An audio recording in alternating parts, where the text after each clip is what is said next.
کے اندر چند ہستیاں ایسی بھی ہیں جن کو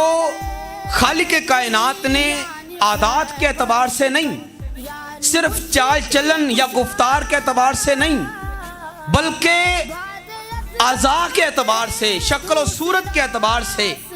اور تمثیل کے اعتبار سے، مشابہت کے اعتبار سے ہو بہو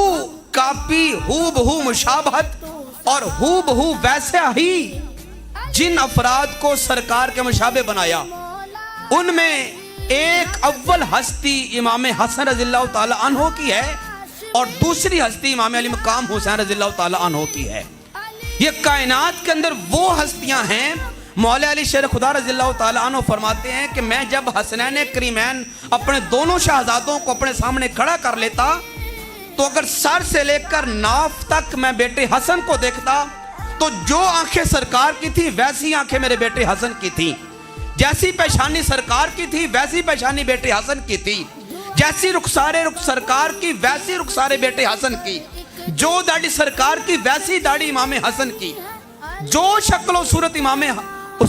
جو حضور کی تھی وہی مشابہت وہی شکل و صورت خالق کائنات نے امام حسن کو عطا فرمائی۔ اگر میں کندھے دیکھتا ہوں، میں بازو دیکھتا ہوں، میں ہاتھ دیکھتا ہوں، میں سینے کی چوڑائی دیکھتا ہوں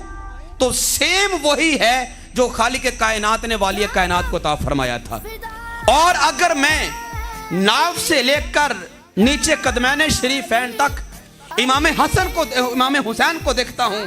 تو جیسا پیٹ والی کائنات کا تھا خالق نے ویسا پیٹ امام حسین کو عطا فرمایا۔ جیسی رانیں جیسی ٹانگیں خالق کائنات نے اپنے پیارے مصطفیٰ کو عطا فرمائی تھی، وہی ران وہی ٹانگیں وہی قدم وہی انگلیاں وہی ان کا سائز اور وہی چال چلن وہی پنڈلیاں خالق کائنات نے بیٹے حسین کو عطا فرمائی تھی۔ تو جب بھی مجھے سرکار کو دیکھنے کا اشتیاق ہوتا یا سرکار کا دیدار کرنے کی میرے اندر تڑپ پیدا ہوتی تو میں اپنے بیٹے حسن اور حسین کو اپنے سامنے کھڑے کر لیتا اور تصورات میں سرکار کی زیارت کر رہا ہوتا تھا۔ تو یہ وہ افراد ہیں جن کی عادات تو سیم وہی ہیں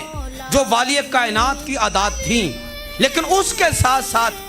یہ اللہ تبارک و تعالیٰ کی عطا اور نوازش ہے ان حضرات کے اوپر، ان دونوں صاحبزادوں کے اوپر، کہ خالق کائنات نے شکل و صورت اور اعضائے بدنیہ کے اعتبار سے بھی سرکار کے بالکل مشابہ ان کو بنایا ہے۔